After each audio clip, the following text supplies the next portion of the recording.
జయ గురు దత్తాత్రేయ నమ.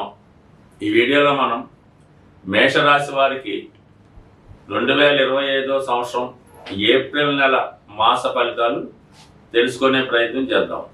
మరి మేషరాశి వారికి ఏప్రిల్ నెల గ్రహస్థితి పరిశీలించినప్పుడు ముఖ్యంగా రాస్యాధిపతిగా ఉన్నటువంటి కుజుడు ఇంచుమించుగా నెల ప్రారంభం నుంచే చతుర్థ స్థాన సంచారం జరుగుతుంది. ఒక విధంగా ఈ కుజుడు 4వ భావంలో అది మిత్రక్షేత్రం అయినప్పటికీ కూడా నీచ స్థితి కారణంగా జాతకుడు ఏదన్నా ప్రయత్నాలు ప్రారంభించే ముందు చాలా ఆలోచించి నిర్ణయం తీసుకోవాల్సి ఉంటుంది.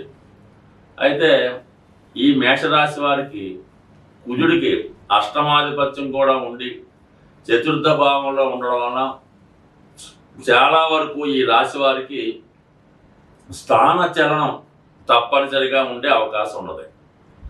చాలా వరకు వ్యవసాయ సంబంధించిన వృత్తిలో ఉన్నవాళ్ళు, రియల్ ఎస్టేట్కి సంబంధించిన వృత్తిలో ఉన్నవాళ్ళు చాలా వరకు ఉన్న ప్రాంతం నుంచి వేరే పట్టణానికో సిటీకో ఇంకా పెద్ద పెద్ద కంట్రీలకో వెళ్ళి అక్కడ వారి యొక్క వ్యాపార వ్యవహారాలు నిర్వహించడానికి చాలా అనువైనటువంటి సమయం ఇది.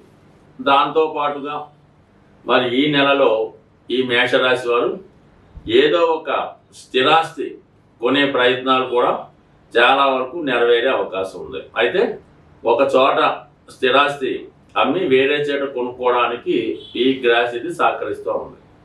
అలాగే యాసిడ్గా విద్యార్థులు, నిరుద్యోగులు వారి యొక్క ఉద్యోగ ప్రయత్నాల్లో కంపల్సరిగా వాళ్ళు ఉన్న ప్రాంతాన్ని విడిచిపెట్టి వేరే ప్రాంతంలో ఉపాధి అవకాశాల కొరకు వెతకవలసి ఉంటుంది.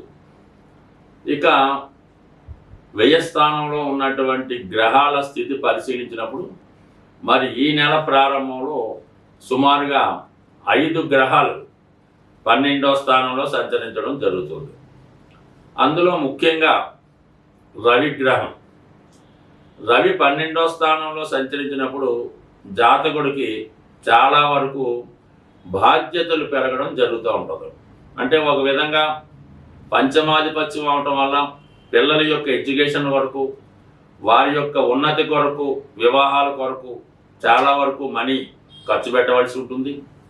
అలాగే రవి తండ్రి కారకుడు అవటం వల్ల తండ్రి గారి యొక్క అవసరాలకు, వారి యొక్క ఆరోగ్య విషయం, జీవనోపాధి వరకు కూడా మీరు కొంత సమయాన్ని, ధనాన్ని వెచ్చించవలసి ఉంటుంది. అలాగే మీ యొక్క బాధ్యతలు కూడా పెరుగుతాయి. అంటే మీ తండ్రి గారు సంబంధించినటువంటి కుటుంబ సభ్యుల యొక్క ఆలనా పాలన, వారి యొక్క అవసరాలు చూడటం కానీ, వేరే కారణం వల్ల వారు కొంతకాలం మీ మీద ఆధారపడి రావడం కానీ జరగవచ్చు.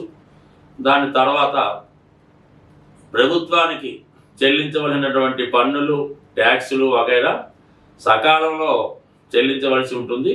బట్ ఏదైనా అధికారుల వల్ల, రాజకీయ నాయకుల వల్ల ఒక ఒత్తిడి మాత్రం తప్పనిసరిగా ఏర్పడే అవకాశం ఉన్నది.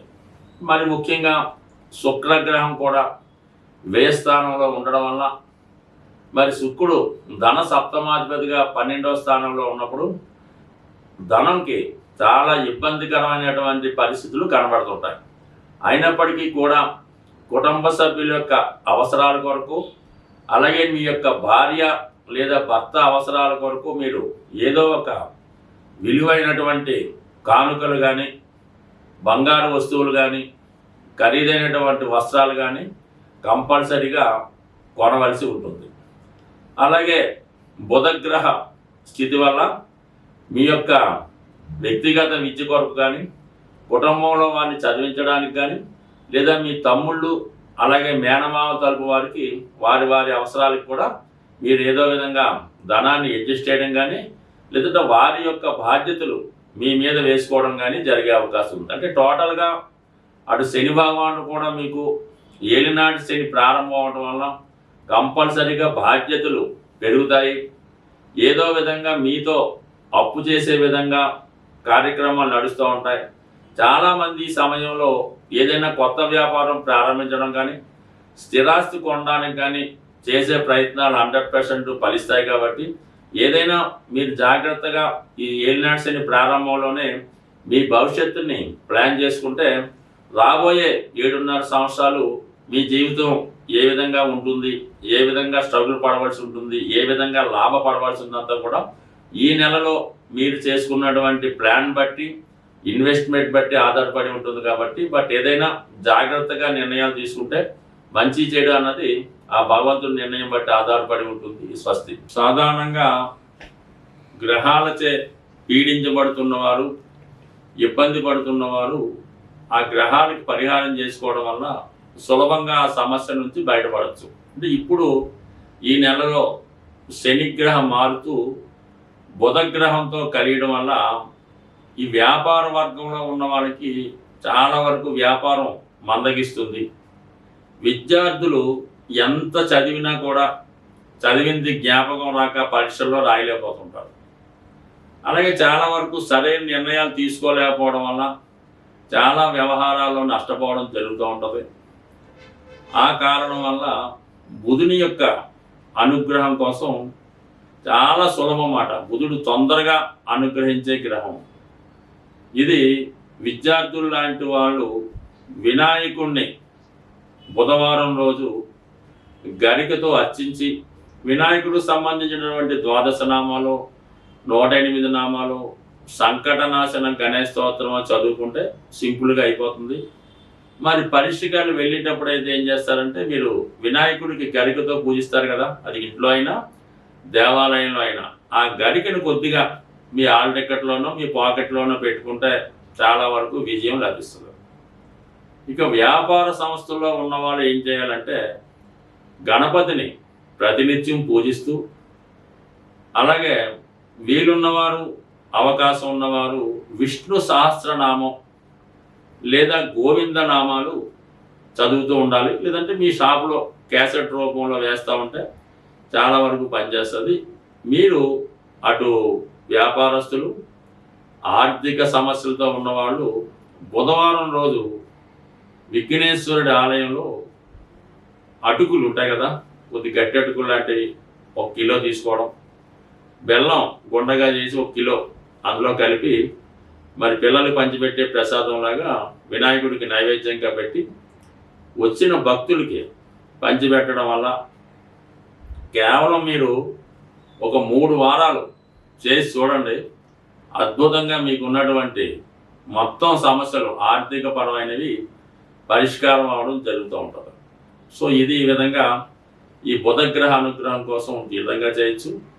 కామన్గా బుధ అనుగ్రహం ఉంటే విష్ణుమూర్తి, లక్ష్మి అనుగ్రహం కూడా లభిస్తూ ఉంటుంది. అయితే రాహుగ్రహం ఇప్పుడున్నటువంటి శుక్ర, బుధ, రవి, శని గ్రహాలకి కబళించి వేయడం వల్ల ముందు రాహుని సంతృప్తి పరచాలంటే మీరు అమ్మవారిని గట్టిగా పట్టుకోవాల్సి ఉంటుంది. ఏదో ఒక వారం ఏదన్నా అమ్మవారి ఆలయంలో దర్శించి అమ్మవారికి శక్తి ఉన్నవారు ఒక నిమ్మకాయల దండ వేయండి, లేనివారు ఒక 4 నిమ్మకాయలు అమ్మవారికి అమ్మవారి ఆలయంలో ఇవ్వడం వల్ల అమ్మవారి యొక్క అనుగ్రహం దొరికిందంటే ఇంకా ఆటోమేటిక్గా మొత్తం అంతా కూడా సమస్య పరిష్కారం అవుతూ ఉంటుంది. ఇవన్నీ చేయలేని వారు మరి శనిగ్రహ అనుగ్రహం కోసం ఓం నమశివాయ అనే శివ పంచాక్షరీయ నామాన్ని ప్రతిరోజు 1008 సార్లు మీరు ఏ విధంగా ఉన్నా మనసులో చేసుకోండి. అన్ని సమస్యల నుంచి బయటపడతారు. స్వస్తి.